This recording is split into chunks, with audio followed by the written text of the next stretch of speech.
파트 3. 공원 창화 시. 공원에서 함께 노래한 시. 공원은 과거 시험을 치르기 위해 설치한 임시관청이에요. 항상 공원이 있는 게 아니고 과거 시험을 치를 때만 있는 겁니다.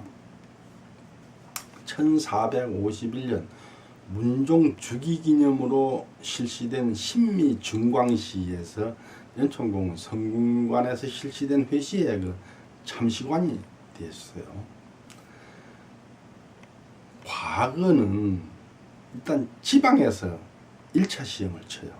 그걸 초시라 그러는데 이 초시 합격자들을 서울에 모아서 2차 시험을 치르는 게 회시예요.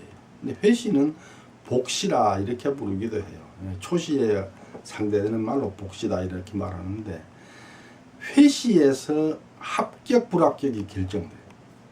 대개 한 33명, 23명에서 33명 정도를 뽑는데 신미 증광시에서는 회시 급제자가 50명이에요. 좀 많아요. 회시에 합격한 사람이 3차 시험 전시를 보는데 전시에서는 탈락자가 없어요. 이미 결정되는 50명이 다 보는 거죠. 해가지고 거기서는 등수만 미리 결정을 했어요. 등수만.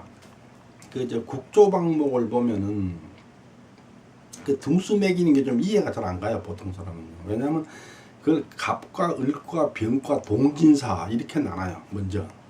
그러니까 제일 잘 치는 사람들 한 그룹을 갑과 그 다음은 을과 그 다음 병과 동진사가 제일 못 치는 사람들인데 각과의 인원이 뭐 2명, 3명 이렇게 정해져 있지는 않아요. 그러니까 수시로 이제 의견 베끼는 거죠. 근데 조선 초기에는 명나라를 의시해가지고 조선에는 갑과가 없었어요. 명나라만 갑과는 있는 걸로 생각한 거야. 그러니까 을과가 장원이에요. 조선 초기에는. 그러다가 세조 12년에 그때부터 이제 갑과를 두기 시작했어요. 그러니까 갑과는 세조 12년 이후부터 있는 겁니다. 신미 증광시는 문종 때 일이니까 거기는 을과 1등이 장원이죠. 국조방목. 신미년 3월. 증광방에는 문종, 즉이라는 큰 경사를 기념하여 회시는 세 곳으로 나누어 치러서 50명을 뽑았다. 전시는 사정전에서 사서 중에서 하나를 골라 일통, 일약, 일조로 뽑았다. 전시에서 책무는 하교 지도를 가지고 시험하였다. 시험관은 영의정, 하연, 예조 판서, 김예몽, 이조 참판, 이서철이 맡았다. 과거는 3년마다 정기적으로 보는 시험을 식년시라 그래요. 그 다음에 나라에 경사가 있었을 때 뭐 왕대비의 환갑이라든지 왕세자의 결혼이라든지 뭐 이런 그 기념할 일이 있을 때 기념으로 해서 그 임시과거를 치르는데 그걸 증광시라 그래요. 식년시는 그 식년에 치르니까 식년시인데 식년이 뭐냐면 쥐띠, 토끼띠, 말띠, 닭띠 이 해가 식년이에요. 그래서 12간지 중에서 4개 3년마다 한 번씩 식년시를 치르죠. 날이 어둑해지자 호롱불을 드는 사내들이 삼삼오오 무리지어 모여들기 시작합니다. 과거 시험 전날 밤 분명 시험장에 들어가기 위해 일찌감치 줄을 선 모양인데 선비라고 하기엔 차려입은 모양새도 그렇고 지나치게 험상궂은 표정에 건장한 체격, 마치 저잣거리 왈패를 연상시킵니다. 게다가 들고 있는 소지품이 가관입니다. 붓과 벼루 대신 큼지막한 우산과 돗자리, 몽둥이에 술병까지 있군요. 서로 눈치를 보며 은근히 힘자랑을 하는 모양새가 아마 이렇게 밤을 보낼 모양입니다. 드디어 과거 시험 당일 과장의 문이 열렸습니다. 순간 일대 전쟁이 벌어집니다. 시험장으로 뛰어든 사내들은 주먹질에 몽둥이까지 휘둘러대고 영화당 앞마당은 금세 피로 물듭니다. 이 와중에 싸움에서 이긴 자들은 앞마당에 돗자리를 펴고 커다란 우산을 펼치는데요. 이게 도대체 무슨 일일까요? 그리고 이들은 누구일까요?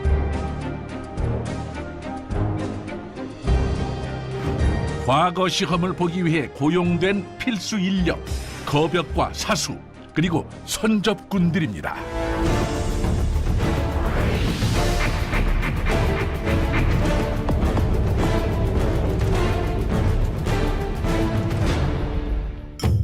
한바탕 소동이 벌어진 뒤 상황은 얼추 정리된 듯 보입니다.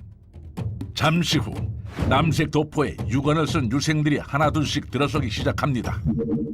실제로 시험을 볼 수험생 거자입니다.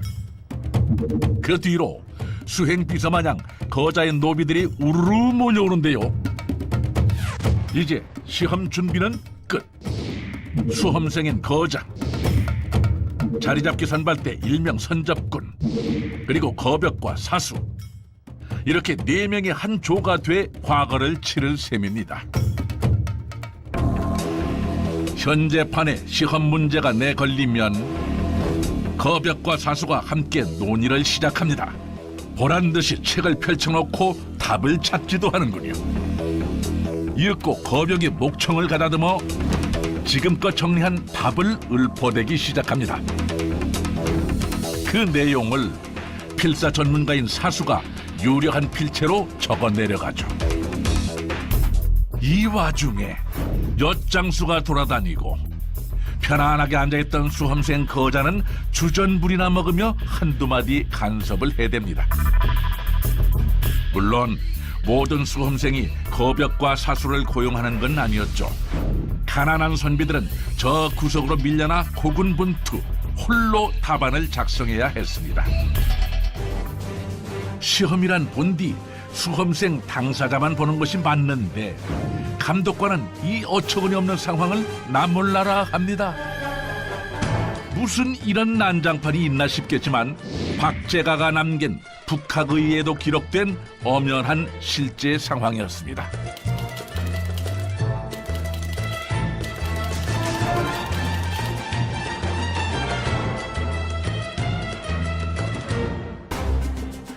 사실 조선의 과거 시험은 중세 사회에선 보기 드물게 공정한 인재 선발 제도였습니다. 경국대전은 시험 칠 자격에 대해 다음과 같이 기술하고 있죠.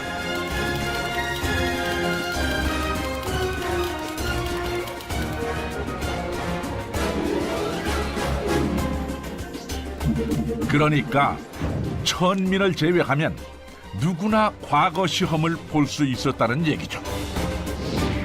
또한 공정한 시험을 위해 응시자의 익명성을 보증하고자 인적 사항을 접어 풀로 붙이거나 혹은 아예 잘라내어 따로 보관하기도 했습니다. 채점자가 답안지에 글씨체나 표식 등을 통해 응시자의 신분을 알아챌 수도 있었기 때문에 서리들이 답안지를 베껴 쓰기도 했죠. 사실 양반들과 달리 생업이 우선이었던 평민이나 중인들 입장에선 과거 준비에 전념하기란 쉽지 않았습니다. 하지만 상업으로 부를 쌓은 중인들이 과거 시험에 집중하면서 응시자 수는 폭발적으로 늘어나게 됩니다. 인생 역전, 신분 상승을 꿈꾸는 건 예나 지금이나 매 한 가지였으니까요.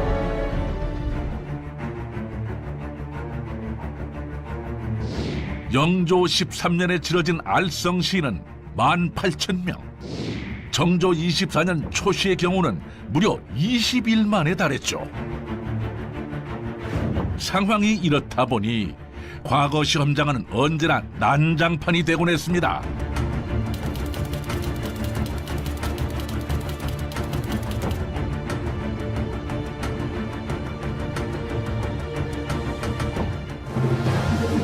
게다가 조선 후기에 오면서 세도 정권과 노론 독재로 인해 인맥이 곧 합격 보증사가 되고 맙니다.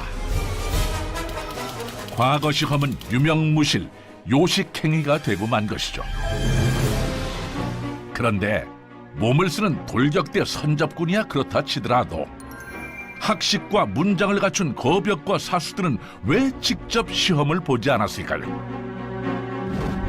사실 과거를 치르자면 시간과 돈이 엄청나게 들었습니다. 밤낮 없이 공자왈 맹자왈 외치기엔 생계가 걱정이었죠. 또한 몸값이 비싼 족집게 선생에게 수시로 과외까지 받아야 했습니다. 무엇보다 가문과 인맥이 중요했죠. 그러니 머리는 좋아도 집안이 가난해 식소를 먹여 살려야 했던 선비들과 차별받던 서자들이 거벽과 사수가 되었던 겁니다.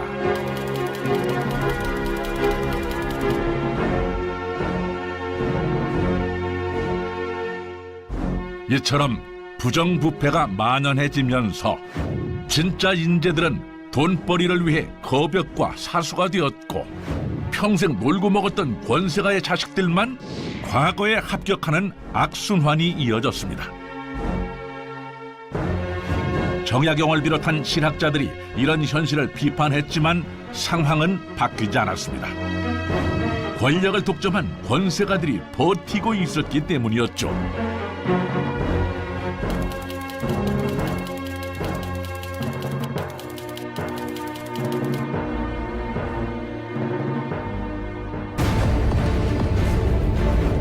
거벽과 사수 그리고 선접군, 조선의 타락을 단적으로 보여줬던 이 직업은 1894년 3차 가보개혁과 함께 과거 제도가 공식적으로 폐지되면서 역사 속으로 사라졌습니다.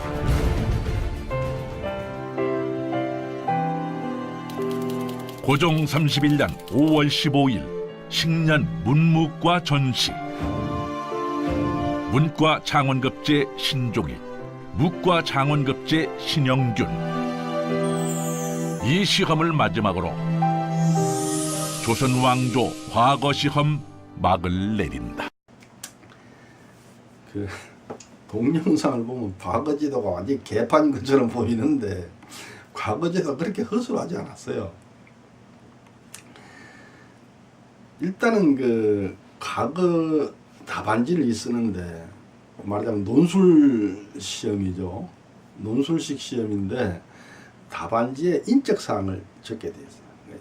이른바 사조를 적습니다. 사조가 뭐냐면 아버지, 할아버지, 증조할아버지, 그다음 외할아버지, 아니면 장인, 뭐 이걸 적어내요.